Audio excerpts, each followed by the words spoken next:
Parents, what's going on? Hopefully everybody's doing okay. Thank you guys for meeting with me like this. If you guys want to meet face to face, just let me know, and we can set up a meeting. But I want to do this so that way it gives you guys a little bit more flexibility. If you've been with us for 3 years, really nothing has changed. If you're new to us, then I understand it. But I'm just trying to value you guys' time. So when we go through this, we'll talk about coaches' contact information, sports U, the practice schedule, game schedules, expectations, and then everything course kind of basketball, kind of like what we expect out of the parents, players, and then our own expectations for the year, and where we could go with the right mindset. And I actually do think that we have the right mindset this year. All right, so this slide is going to be our Lady Tiger basketball staff. I'm excited about this because we've been able to retain our coaches because they've had offers, but they've chosen to stay here and work here because this is going to be a special place, and I think this is going to be a special year. I'm the head coach, Coach Claiborne. My email's up there. My varsity assistant is Coach Green. She also works at the middle school. Coach Green does a really good job of being a voice for our girls volleyball and our girls basketball team. And she treats them as they should, equally important. Before she got there, we had maybe 5 or 6 incoming freshmen. And since she's gotten there, our numbers have grown. 2 years ago, I think we had 18 freshmen, and we've been able to retain, I think, 14 or 15 of those. And then this year, we have 9, I believe, right now, nine or 10 in the off season. I'm sorry, in the preseason. And I believe that we're going to be able to retain all of those. So our numbers are growing as a program, and it has a lot to do with Coach Green being down there, allowing us to have a 7th grade off season, and then Coach Barker being down there for the 8th grade off season, and then Coach Bodney being down there for the 7th grade off season. So our staff, we're always working, we're always doing something, okay? And our JV coach is going to be Coach Bodney. He's going to stay with the freshmen that he had last year. And then Coach Barker is going to coach our freshman team. And she'll also be the varsity assistant. So if there's any issues, these are the coaches. Please email them or message them through Sports U. And they'll get back with you. All right, the next slide is a Sports U slide. Right now we have 28 kids in off-season basketball. Really excited about that. All 28 of those are in Sports U. All 28 parents need to be in Sports U. If you're not in Sports U, then that's going to be an issue because you're not going to know what's going on. Like I said, right now we have 28. We're expecting like maybe 6 to 10, 6 to 8, something like that, volleyball players. So we'll have 40 total at the high school. We have 40 total at the middle school. And I'm responsible for also communicating with those parents in the middle school. And then we have close to 80 kids from 1st grade to 6th grade in our grassroots program. So the Sports U code is the easiest thing to do. Also, if you have a daughter that's from 1st to 6th grade, we offer trainings and all that stuff. We offer training, skill development. We go play, and we offer all those things so that way we can get better. And then we can be prepared for our 7th grade year because we don't want our 7th graders to go into the 7th grade just being playing local ball and think they're really good, and then they get to the 7th grade, they have a bad experience because they haven't been exposed to better talent or better competition. But this is Sports U Code. Please make sure you join this because it makes it easier for me to communicate with you and for you to communicate with me. Because the only time I'm going to respond to a text is last minute. Because usually I'm not a great texter. I think I do pretty good in Sports U on communicating these things.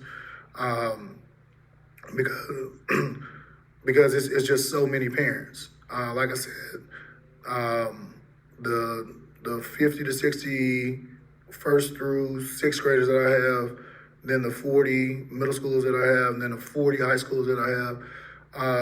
That's almost close to 200 people.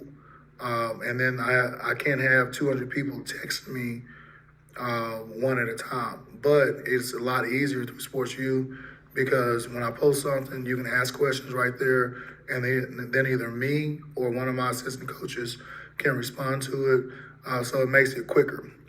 So please download that Sports U Code and have it on there, all right? The next thing we're going to talk about is the practice schedule. We're going to practice in the mornings. All three teams are going to practice in the morning because honestly, we're limited with gym space. So Monday through Friday, 6:45 to 8:40 a.m. 6:45, we'll start our dynamic stretching. If you guys get here at 7, like that's when we start our Tiger runs. So please make sure that you're here on time. 6:45, we'll have the doors will open at 6:40, and you guys will enter through the gym door, which is the game entrance to the game entrance. There will be a coach station there to let you guys in. The doors will close at 7:05 because I need every single coach that's there. Like I said, we're going to have close to 40 kids, and 2 coaches and 40 kids, that doesn't work. 3 and 40, that helps a lot more. But those are things that we need to be in agreement on, and we need to make sure that we're here. Game day practice is going to be 7:15 to 8:40. Gym's still going to be open at 6:40. You want to come get some extra work in. Saturday skills, if we don't have a game, tournament, or scrimmage, it's going to be optional, 7th through 12th grade, 9 a.m. to 10:30. And this is open to everybody. This is something that we've been doing for the past several years. And we from the younger groups, we've had a lot of participation. From older groups, not so much. But this is an hour and a half that they'll get on focus on shooting, focus on ball handling, focus on some of the things that we need to work on outside of practice, because basketball is a skill-based sport, and you cannot play basketball just 3 months out of the year and expect to be successful, especially with the teams that we're playing against. Red Oaks ranked number 4 in the state. Midlothian Heritage is 16. Kaufman has a potential All-American on their team. We're playing against teams that are decent. And in saying that, with the group that we have this year, I'm excited to get them to see where we are. Because for the first time, I think that we have a group that's going to play hard, that's going to be great teammates, and this is going to get after it. In the past, we've had 2 or 3 kids that just played hard, they got after it. Now we have 7 or 8 that are going to play hard. And the most that we're going to have on varsity and on any team is 10, because players number 9 and 10, honestly, they're probably not going to play a lot. Number 8 maybe play, but players 1 through 7, those are the ones that are going to get a lot of the time. And players 8, 9, and 10 are ones that will go in the game and give a few minutes at a time. But that's just the reality of basketball. If we're playing 10 kids, that we're playing too many. And this year, I think that we have a solid group that we can get after it, because we just play hard. We practice hard. We played hard in West Mesquite. We played hard in Ennis. It's been exciting to watch. So that's going to be our practice schedule. Our game schedules are right here. If you click on the link, it'll take you to rank 1 on the schedules. There's a paper schedule that I sent out, and that's probably changed. So please make sure that you click the link, and I'll post these in Sports U. I'll post this whole thing in Sports U so that way you can have it and put it on there.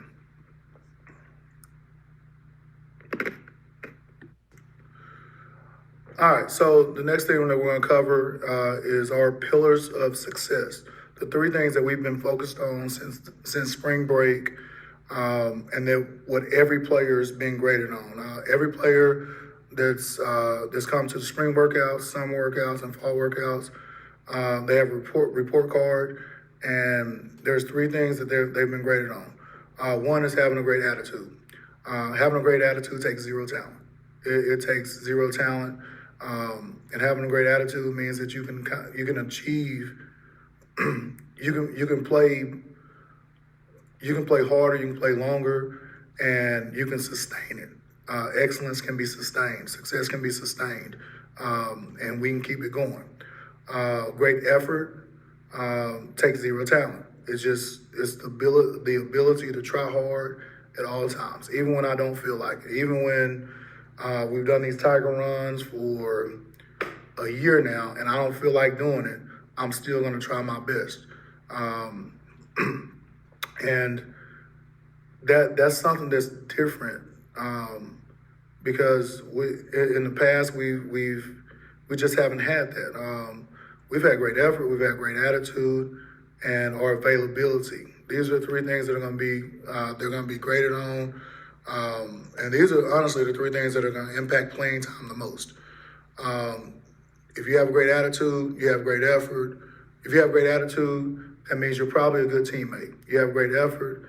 That probably means that like you're not going to be walking on the floor, and you're not going to stop and take time to pout. You're just going to keep on playing. And then having great availability means that you're here. Because the only way that you can get better at basketball is practicing basketball.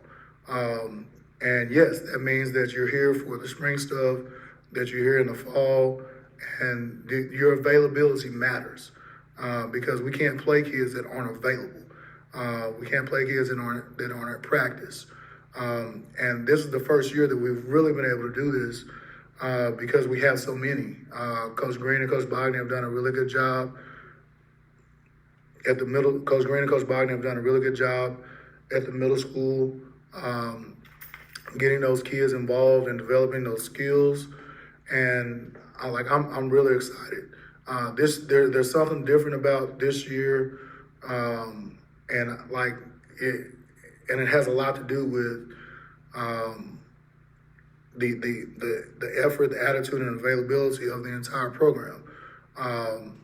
And a lot of times you guys will hear us coaches say, or the players will hear us say, we want volunteers, not hostages. We want kids that want to be here, that want to work hard, and that want to get after it. Because we're not a recreational program. With this team right here, I think that we have a chance to make the playoffs. And it's not based on talent. It's based on we just play so hard. Our effort is great. We have great attitude, and we have great availability. And that makes me really excited as a coach because that's the first thing me and Coach Bogdan talked about. It's the first time in 8 years that we've had this, and I'm excited about it. I'm genuinely ready to start the year and ready to get after it. But those are our pillars of success. Great attitude, great effort, great availability. That goes all the way down from the first grade all the way up to the 12th grade. We talk about this with our players. Great attitude, great effort, great availability. And if you can't give us those things, then it's going to be hard for you to play for us because that's what we're going to ask of you.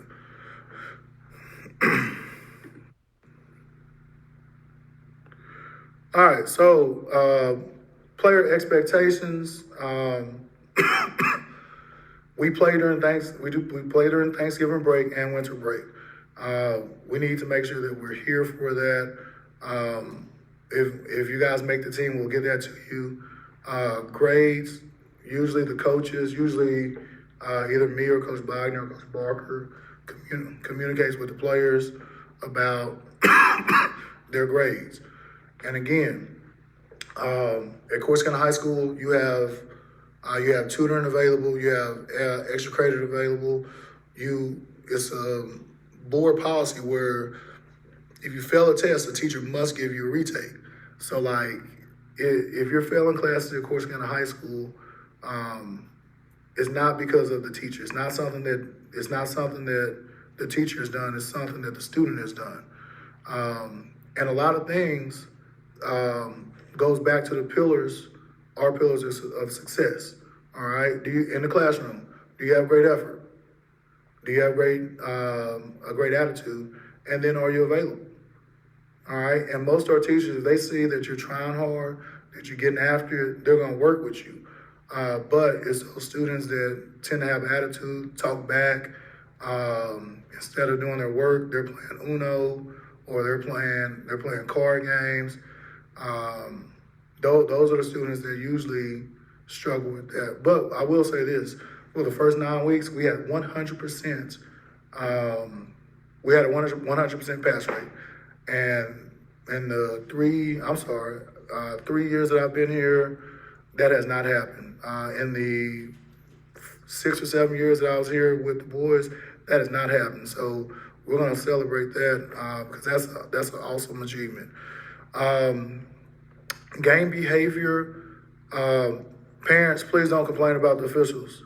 It makes it worse. It never makes it better. It always makes it worse because officials are human beings, and they're supposed to be professional, but they are not.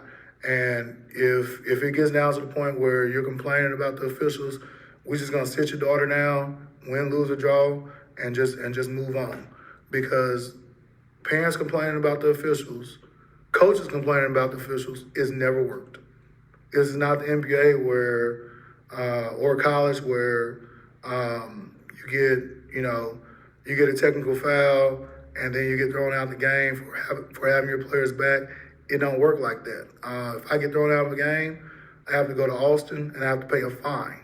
For me, it's not worth it. And also for you as parents, if you're complaining about officials, there's something called the Texas Way. It's a new law with the officials, and at any point, if my daughter was in the 7th grade and I was in the stands and I said, "Hey, Mr. Official, call that travel," that official could say, "Okay, that guy right there that just said that, you gotta leave," and that's at any point. And then if that game was in Corsicana, I couldn't come to any more games in Corsicana because I would be on the list, on the Texas Way list, and I just couldn't make it.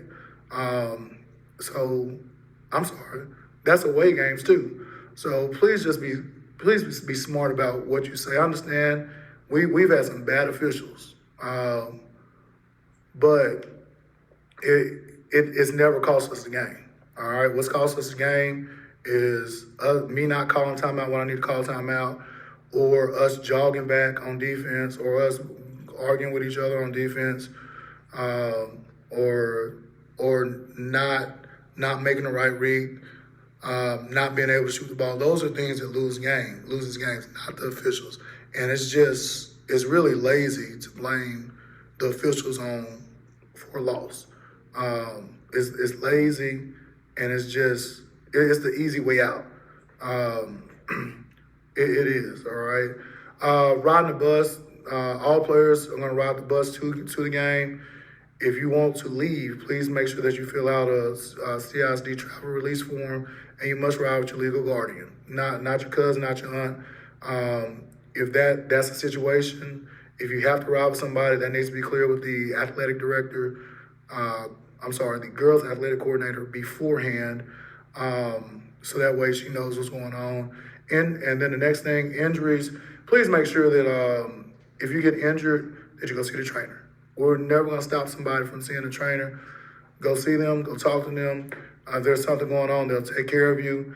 And if they think that you need to go to a doctor, they'll request you go to the doctor. Also, for injuries, there's a form that you guys will get in the paperwork. where if you pay, I believe it's 25. I'm not sure. I don't want to lie to you. If you pay a certain amount, then if your daughter gets hurt, then it helps with coverage. It doesn't take care of everything, but it helps. I'll make sure to get that form to you guys.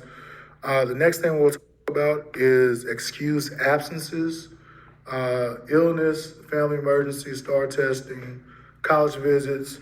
The biggest thing is, man, like I need y'all to help our students learn how to be young adults.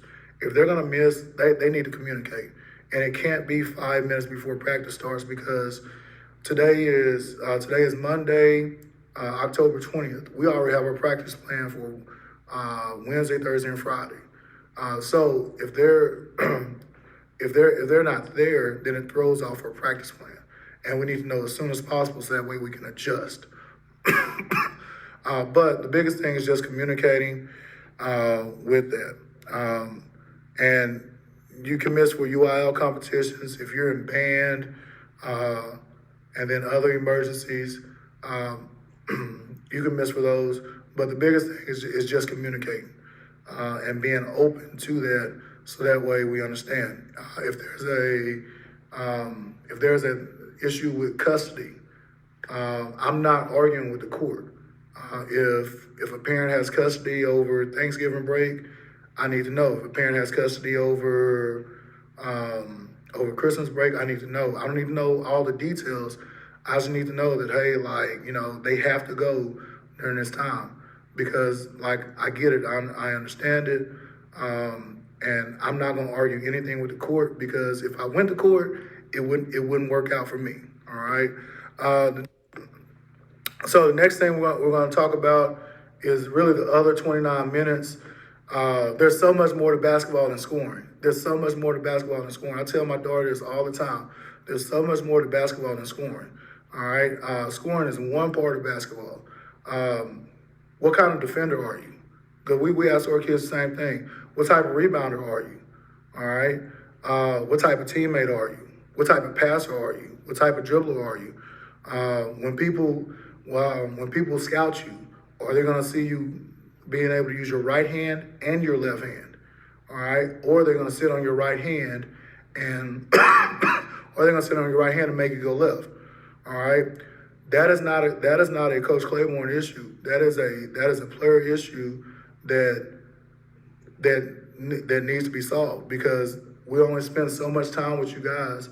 And if you're a junior, or senior, and you can't dribble the ball with both hands, then you're going to be scouted, and teams going to push you to your weak hand. If you can't shoot the ball, then people are going to back up and make you a shooter. So those are things that that should be solved outside of the season. So have you spent the appropriate time working on, in the spring, did you spend the appropriate time working on your left hand? In the spring, did you spend the appropriate time shooting your jump shots? In the summer, did you spend time developing your game outside of here? Because a lot of this time that we have is team time. And there's time that we do skill development, but it's just not a lot. So let me get back to this, because I got on a tangent on that. The other 29 minutes, the game's a total of 32 minutes. Defense is half the game. All right. So if your daughter can't play defense, we can't keep her out there. And that's just the honest truth. If they can't play defense, they can't rebound, then it's gonna be hard for them to get minutes.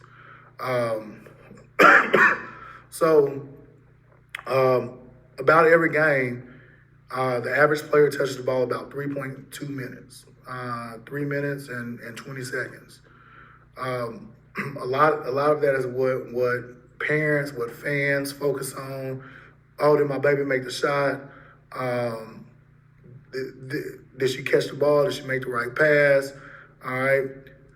That's not our focus. We're focused on coaches on the other 29 minutes.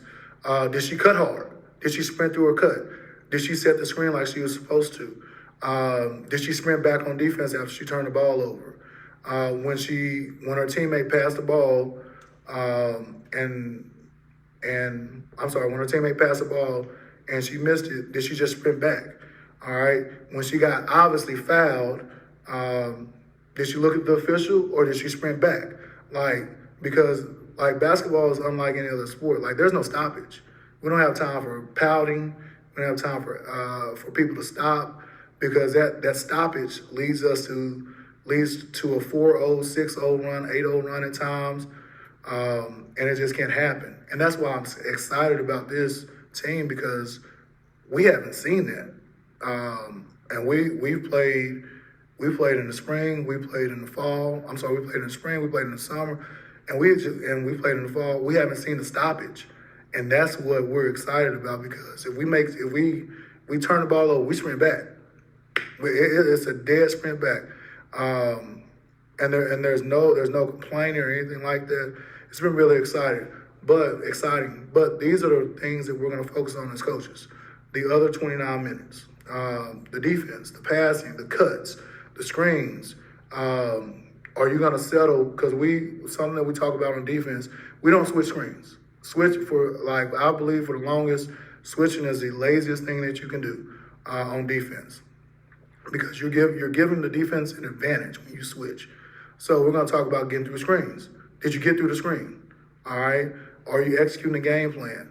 Can you remember the game plan? Can you execute the plays? Things like that. Because what we do on offense is very simple. What we do on defense is very simple, but it requires them to go full speed at all times. They can't jog, they can't walk around, they can't coast.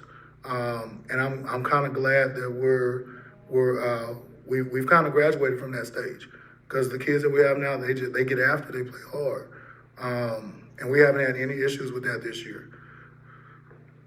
All right, so the next thing is the basketball guidelines and expectations for parents.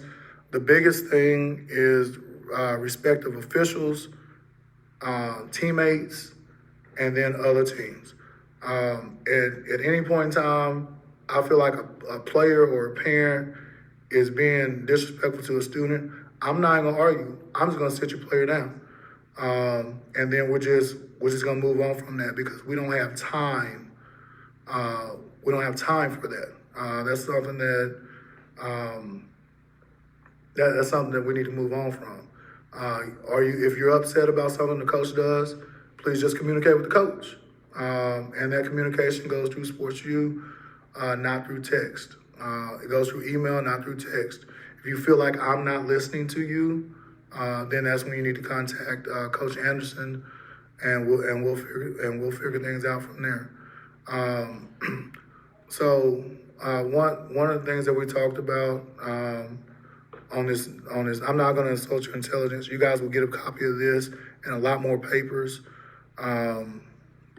This last slide is basically the chain of command. All right, I have a daughter. She's on the freshman team, and I have a problem with the freshman coach. Outside of playing time, we're not gonna meet with you guys about playing time. All right, until you've come to a couple practices, because practice tells us everything we need to know. So I have a problem. I think Coach Bogny. I think Coach Bogny's picking on Skylar. All right, because he made Skylar. Skylar came home and he said, and she said, Coach Bogny made me run bleachers. All right.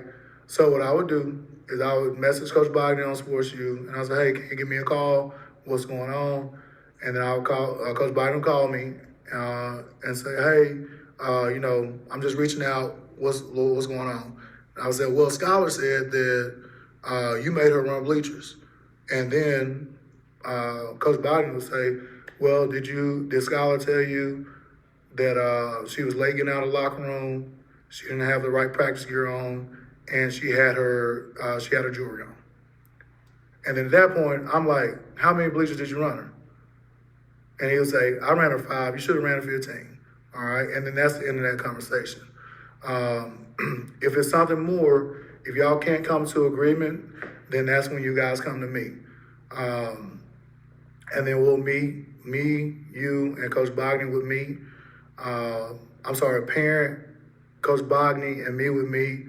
And then if that can't come to understanding, then you would meet with Coach Anderson.